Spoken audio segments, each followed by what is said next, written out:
The cost of something is what you give up to get it. Jen Nascimento is a college junior and an English major.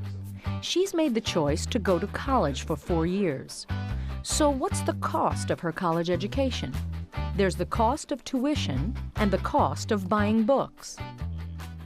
But in fact, one of the biggest costs of going into college is the fact that you spend your time there. And what you're giving up to go to college is the lost wages that you could have otherwise earned.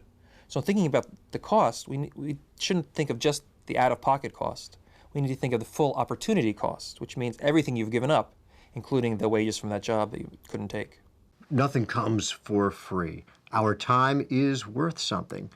If you decide that you're going to go to a ball game, you're going to give up something. What are you going to give up? Well, what else could you have done with those 3 hours? Perhaps you could have worked at a McDonald's and earned $15. Perhaps you could have written a prize-winning paper or painted a prize-winning painting and made thousands of dollars. Or perhaps you could have had a nice cup of tea with your grandmother.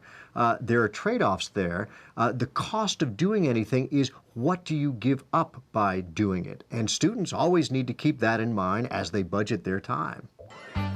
The opportunity cost of going to college varies for different students. For Jen and most students, the cost is relatively low, since the likely alternative is a low-paying entry-level job. Julian Blanks, cross half court, taken away by Kobe Bryant, who is going to go the distance up and slams it home. But for a star high school athlete like Kobe Bryant, the opportunity cost of going to college was much higher.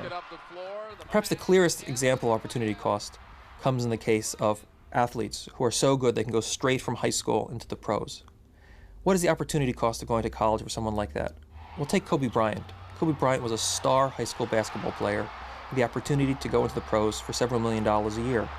If he decided to go to college instead, he would have had to give up that several $1 million a year salary. That's a very, very large opportunity cost. It's not surprising that athletes like that decide often not to pay the opportunity cost and to go straight into professional athletics.